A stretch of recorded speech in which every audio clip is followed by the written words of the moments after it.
하나님의 말씀은 시편 37편 1절에서 11절 함께 봉독하겠습니다. 악을 행하는 자들 때문에 불평하지 말며 불의를 행하는 자들을 시기하지 말지어다. 그들은 풀과 같이 속히 배임을 당할 것이며 푸른 채소같이 쇠잔할 것이미로다. 여호와를 의뢰하고 선을 행하라. 땅에 머무는 동안 그의 성실을 먹을거리로 삼을지어다. 또 여호와를 기뻐하라. 그가 내 마음의 소원을 내게 이루어 주시리로다. 내 길을 여호와께 맡기라. 그를 의지하면 그가 이루시고 내 의를 빛같이 나타내시며 내 공의를 정오의 빛같이 하시리로다. 여호와 앞에 잠잠하고 참고 기다리라. 자기 길이 형통하며 악한 꾀를 이루는 자들 때문에 불평하지 말지어다. 분을 그치고 너를 버리며 불평하지 말라. 오히 악을 만들 뿐이라. 진실로 악을 행하는 자들은 끊어질 것이나 여호와를 소망하는 자들은 땅을 차지하리로다. 잠시 후에는 악인이 없어지리니 내가 그것을 자세히 살필지라도 없으리로다. 그러나 온유한 자들은 땅을 차지하며 풍성한 화평으로 즐거워하리로다. 아멘. 오늘 본문의 말씀을 가지고 온유한 자의 삶의 축복이다라는 제목으로 오늘 나누겠습니다. 시편 37편은 이제 다윗이 기록한 그런 교훈시입니다. 시의 종류 중에 이제 찬송시도 있고 메시아 이제 예언시도 있고 또 이제 성전에 올라가는 성전을 이렇게 찬양하는 그런 순례자의 어떤 노래도 있고 한데 때로는 이제 마스길이라고 해서 이렇게 교훈을 담은 영적 교훈을 담은 이런 기록도 있습니다. 고난과 탄식의 시다. 대체로 이제 시편에 많은 편이기도 하고요. 그 중에 이제 오늘 본문의 일종의 교훈시죠. 인생의 어떤 교훈을 이렇게 담아 이것을 노래한 시입니다. 다윗은 고난의 사람입니다. 그는 숱한 고난 속에 그의 인격과 신앙이 여물어갔고 그런 가운데 이제 하나님과 더 깊은 교제를 나누고 하나님의 인도하심을 따라 그 고난을 이겨냈습니다. 그 고난 중에 이제 하나님의 행하신 일을 체험하면서 하나님의 섭리의 비밀들을 이렇게 깨달아 갔습니다. 그는 고난을 통하여 낮아졌고 깨어졌으며 하나님께 매달리고 그런 중에 이제 세상에 진정 강한 것이 무엇이고 진정 행복한 자가 누구이고 진정 이제 궁극적인 승리자가 누구인가 이것을 깨달아서 시편 37편에 그의 체험적인 신앙에서 우러난 인생 교훈을 노래하고 있습니다. 그는 온유한 자가 결국은 가장 행복한 자고 고난을 이기고 승리하는 승리자다라고 선언을 하고 있습니다. 그 온유한 자의 온유란 야나부라고 하는 이 단어는 깨어지고 낮아진이라는 의미고 그것이 이제 고난을 통해서 그렇게 낮아지고 깨어진 그런 의미가 담겨 있습니다. 그래서 그 동시에 이제 그 고난 중에 또 고난을 통과하면서 하나님만 절대적으로 바라보게 되는 그런 사람을 그래서 온유한 자다 이런 의미가 있습니다. 그냥 무조건 참고 가만히 있고 무기력하게 있는 존재라는 의미보다는 고난을 신앙으로 이겨내면서 하나님 앞에서 더 이렇게 더 연걸어가는 그런 사람을 온유한 자라 이렇게 그는 노래하고 있습니다. 그렇게 고난 속에 연단받아 낮아지고 절대적으로 하나님을 의존한 자, 온유한 자는 참으로 행복한 자다라고 그는 노래하고 있습니다. 1절로부터 그 내용에 대해서 온유한 자의 어떤 모습에 대해서 그가 하나씩 교훈을 나열하면서 말하고 있어요. 먼저 온유한 자는 이제 악한 자들 인하여 불평하지 않는 사람이다. 이렇게 노래하고 있습니다. 1절과 2절 함께 읽어요. 악을 행하는 자들 때문에 불평하지 말며 불의를 행하는 자들을 시기하지 말지어다. 그들은 풀과 같이 속히 배임을 당할 것이며 푸른 채소같이 쇠잔할 것이미로다. 이 세상에는 악인이 언제나 존재합니다. 남을 해치고 하나님을 무시하고 자기 이익만을 추구하고 남을 희생시키는 자가 반드시 있기 마련입니다. 그리고 그런 자가 늘 이렇게 상선벌하게 하나님의 섭리를 따라 당장 벌을 받느냐? 그렇지도 않아요. 오히려 더 잘 살고 세상에 더 악한 영향력을 끼치고 떵떵거리며 그렇게 살아가곤 합니다. 이런 부조리한 현실을 마주할 때에 이제 의인은, 하나님을 경외하는 사람은 불평하기가 쉽고 악인의 형통함을 보고 시기하는 마음, 분노하는 마음을 갖기가 쉽습니다. 그런데 이제 이런 현실을 당했을 때 인간적인 분노감에 가득 차고 또 실망하지 말고 그렇게 하라고 다윗은 충고합니다. 왜냐하면 그 악인의 권세와 형통함이 오래가지는 못할 것이기 때문이라는 거죠. 하나님이 살아계시고 때가 차면 반드시 심판해서 그 악인의 번성함은 곧 시들어버릴 것이기 때문이라는 거죠. 하나님의 심판의 이 연자맷돌은 천천히 돌아갑니다만은 그러나 완전히 갈아버린다라는 그런 말이 있습니다. 천천히 돌아가요. 그러나 때가 차면 하나님께서 그 악인을 뿌리조차 찾을 수 없을 만큼 다 완전히 가루를 만들어내시는 것이죠. 그래서 하나님을 신뢰하고 우리는 분노와 불평에 시기심에 잡히지 말아야 하겠습니다. 그 대신에 행해야 할 것이 있다라고 다윗은 말을 하네요. 3절을 함께 읽어요. 여호와를 의뢰하고 선을 행하라. 땅에 머무는 동안 그의 성실을 먹을거리로 삼을지어다.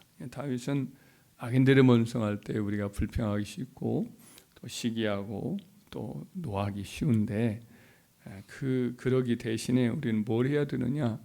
하나님에 대한 믿음을 꼭 붙들라는 거예요. 여호와를 의뢰하라. 그 말이 바로 그런 뜻입니다. 여전히 하나님을 더 통치를 믿고 하나님의 세상을 다스릴 것을 믿고 하나님께 의지하는 자를 하나님이 결코 놔두지 않을 것이다. 붙들어 주신다라는 약속을 붙들라고 말하고 있습니다. 믿음이야말로 하나님에 대한 신뢰야말로 우리 삶에 다가온 우리 삶의 여러 부조리나 우리 자신의 여러 가지 삶의 어려움에 대한 어려움 때문에 생기는 불평이나 실망에 대한 훌륭한 치료제입니다. 삶의 실망과 부조리에 대한 분노가 우리 마음을 흔들 때에 우리는 하나님이 다스리고 계시고 그는 선하시고 그가 분명히 하나님 택한 백성들을 이기게 하실 것이다. 이런 약속을 굳게 믿으시기 바랍니다. 그러면 이제 불평 원망이 사라지게 될 것입니다. 또 하나의 불평 원망을 치료하는 또 하나의 최고의 치료제가 있다고 한다면 그건 힘써 선을 행하는 것입니다. 악인들은 악을 행하고도 형통할지라도 우리는 불평하는 대신에 이 선을 힘써 행함으로 그렇게 살라는 것입니다. 선을 행하는 심령은 그 선을 행함 자체로 말미암아 마음의 평안을 얻고 기쁨을 얻고 인생의 보람을 얻기 때문에 그렇습니다. 그의 성실을 또 먹을거리로 삼으라. 이 마지막 3절의 후반부에 나오는 이 말은 원문에 봐도 좀 어려움이 있습니다. 원문에 봐도 좀 독특하게 그의 애묘나 성실함, 신실함 그것을 통해서 양이 이렇게 풀을 뜯어먹는다 이렇게도 해석을 할 수 있고 그렇게 우리 본문은 해석을 우리말 성경은 한 것 같습니다.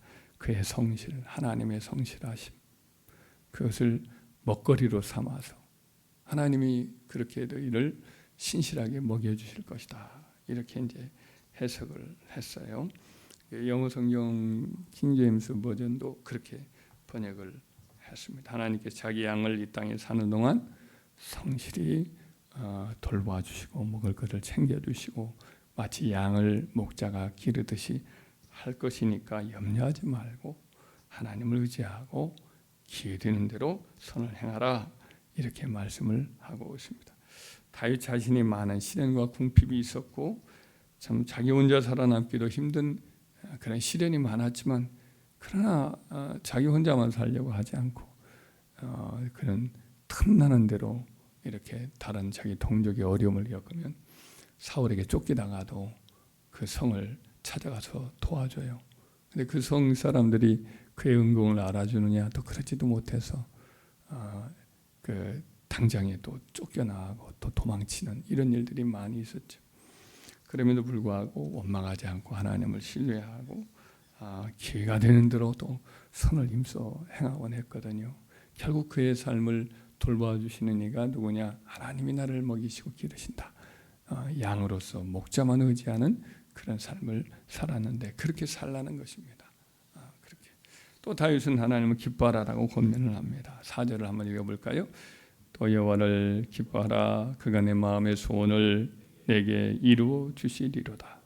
여호와를 기뻐한다. 이 기뻐하다는 말이 하나니라는 단어인데 그들의 이제 찬양을 내용 중에 여러 찬양의 의미가 있는데 감사한다, 송축한다 이런 단어도 있고 기뻐한다 큰 소리로 기뻐한다는 의미거든요. 막 함성을 지른다 이런 때 이 단어를 쓰기도 해요.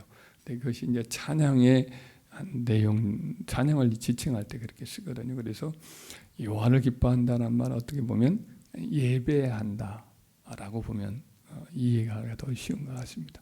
그러니까 여호와를 항상 기뻐하고 예배에 힘써라. 기쁨 가득히 하나님을 예배하며 즐거워하라 이렇게 말씀한다고 볼 수 있습니다. 그렇습니다. 이제 하나님께서는 자기에게 예배하는 자를 찾으신다. 예수님도 그렇게 말씀하죠. 하나님은 영이시니 예배하는 자가 신령과 진정으로 예배할지니라. 하나님께서 오늘날 그와 같이 예배하는 자를 찾으신다. 그 사마리아 여인 예배도 잘 안 드리던 삶에 허덕이던 그 여인에게 예수님은 바로 그렇게 예배를 가르치죠. 예배의 소중함과 축복을 가르치셨습니다. 그렇게 하는 자에게는 하나님 어떻게 대우해 주시냐? 다윗도 4절 후반절에 그가 내 마음에 소원을 내게 이루어 주시리로다. 예배가 하나님을 기쁘게 하는 것이기 때문에 하나님도 예배자를 또 기쁘게 하는 거예요. 큰 소리로 하나님을 즐거워하면서 막 함성을 지르며 찬양을 하는 감사로 예배를 드리는 자에게는 하나님도 그의 삶의 기쁨을 때를 따라 안겨 주신다고 여기서 약속을 하고 계세요. 그러니까 예를 들면 노아가 홍수 후에 가장 먼저 한 일이 이제 정결한 그 짐승을 잡아서 그렇게 하나님께 예배를 드립니다. 그랬더니 그 드렸던 제사의 그 기름이 이렇게 하나님께 상달에도 그를 하나님 기쁘게 다 흠양했다 이런 표현이 나오죠. 그리고는 하나님이 이제 기뻐서 그 예배를 받으시고 이제 그 노아에게 이르시지요. 내가 다시는 물로 세상을 심판하지 아니하니라. 사계절 봄 여름 가을 겨울 심음과 거둠이 덜 그치지 않도록 내가 해주겠다. 징표도 주마 하면서 이제 그 무지개의 징표를 주시지 않습니까? 이 무지개를 보면 우리가 선한 마음을 이렇게 하나님의 약속을 생각하게 되죠. 아무리 물이 막 지금 막 봄남할 때도 있고 그러지만은 세상을 아예 물로 심판하시는 않으실 것이다 이런 생각을 하게 됩니다. 자비의 마음을 자비와 은혜와 돌보심에 대한 언약의 증표로 무지개를 주셨으니까 우리도 이제 이런 것이 예배자에게 주시는 하나님의 축복이거든요. 예배 드릴 때 하나님이 계시의 은혜도 주시고 후일에 대한 약속도 주시고 한나도 늘 그 남편 엘가나와 더불어 예배 자리를 늘 즐겨 찾곤 했어요. 그랬더니 그의 소원을 이루어 주셔서 성녀였던 그녀에게 이제 하나님께서는 아들도 주시고 또 시아들과 두 딸도 또 더해 주셔서 기쁨을 더해 주시잖아요. 그래서 예배하는 자가 누리는 축복이 많습니다. 여호와를 기뻐하라, 여호와를 예배하라. 그러면 저가 내 마음의 소원을 이루어 주신다라고 말씀을 합니다. 또 하나님께서 자기 길을 내어 맡기라. 하나님께 자기 길을 내어 맡기라. 장래를 다 하나님의 손에 맡기라. 다윗은 그렇게 권면하지요. 5절 6절 읽어요. 내 길을 여호와께 맡기라. 그를 의지하면 그가 이루시고 내 의를 빛같이 나타내시며 내 공의를 정오의 빛같이 하시리로다. 사실 다윗은 한 치 앞도 예측할 수 없는 삶을 소년 시절부터 살았거든요. 오늘은 어디서 잘까? 오늘은 내일은 내 목이 붙어 있을까? 이런 세월을 사실 오랜 세월을 보내요. 그러니까 홍한 소년부터 시작해서 그가 이제 헤브론의 유다의 왕이 될 때까지 거의 한 15년을 넘게 그랬고, 이스라엘 전체의 왕이 되는 37살 때 될 때까지라고 본다면 한 20년이 넘는, 훌쩍 넘는 그런 세월을 사실은 뭐 평안하게 마음을 이렇게 두고 그렇게 살지는 못했습니다. 늘 내일 일을 알지 못했죠. 그래서 하나님께 그런 자기 인생길을 맡기는 거죠. 내 길을 여호와께 맡기라. 그를 의지하면 그가 이루시고 내 의를 빛같이 나타내시며 내 공의를 정오의 빛같이 하시려다. 다윗이 이렇게 하나님께 맡겼더니 하나님 결국은 그의 약속을 이루시잖아요. 이스라엘의 왕이 되게 만들고 또 축복하셨더니 그의 후손이 이제 참 복을 받고, 왕조가 사울 왕과는 단명해 버렸지만은 그의 후손은 오랫동안 남고, 또 그의 자손을 통하여 우리 예수님이 오셔서 영원한 왕으로서 세상을 다스리는 축복을 다윗이 이렇게 또 받았잖아요. 그래서 그 말씀 그대로 우리도 우리 길을 자꾸 하나님께 맡겨드립시다. 우리의 삶의 미래는 우리 알지 못하지만 하나님의 손에 맡겨드리면 가장 지혜로우시고 선하시고 가장 이 자기 백성을 의지하는 자에게 선하신 그분이 우리와 우리 후손들을 책임져 주시고 가장 좋은 길로 인도해 줄 믿습니다. 그리고 이제 하나님 앞에서 잠잠하고 참고 기다려라, 이 말씀을 하고 있습니다. 우리 7절 8절 읽어요. 여호와 앞에 잠잠하고 참고 기다리라. 자기 길이 영통하며 악한 꾀를 이루는 자 때문에 불평하지 말지어다. 분을 그치고 너를 버리며 불평하지 말라. 오히려 악을 만들 뿐이라. 그러니까 하나님이 어떤 약속을 주시더라도 시간은 오래 걸리거든요. 그러니까 당장 어떤 일이 안 이루어지고 현실은 여전히 부조리한 상황이 계속될 수도 있습니다. 현실은 우리의 생각과 우리 기대와 달리 여전히 척박하고 힘든 그와 같은 모습이 현실일 때가 많잖아요. 그럴 때 낙심하지 말고, 그럴 때 세상적인 어떤 방법을 취하려고 덤벼들지 말고 여전히 하나님께 소망을 두고 하나님이 하실 것을 바라보고 우리는 이제 인내하며 잠잠하고 참고 여전히 기도하는 가운데 기다리라, 이렇게 말씀을 다윗이 충고하고 있습니다. 성경이 하나님의 사람들이 시간이 많이 걸려요. 아브라함도 자식을 주겠다 그래가지고 기쁨으로 갈대아 우르를 떠났지만 그의 아내 사레로부터 아들을 얻기까지는 25년이 걸리거든요. 25년. 그러니까 요셉도 그가 이제 형들이 자기 앞에 절하면서 이제 자기의 잘못들을 사죄하는 그때까지가 거의 한 17살에 팔려갖고 거의 40살이나 42살의 형들이 자기 앞에 두 번째 찾아오거든요. 그러니까 벌써 한 3년, 4년, 25년 이렇게 시간이 걸려요. 세월이 많이 걸립니다. 그래서 우리도 마찬가지로 기다려야 됩니다. 기다리는 것 하나님께 맡기고 하나님이 어떻게 하시든지 반드시 하나님이 놀라운 은혜를 주실 것이다. 하나님께 소망을 두고 기다리는 것뿐입니다. 할렐루야. 네, 여기서도 그와 같은 자에게 어떤 은혜가 있느냐. 9절 한번 읽어볼까요? 진실로 악을 행하는 자들은 끊어질 것이나 여호와를 소망하는 자들은 땅을 차지하리로다. 그래서요.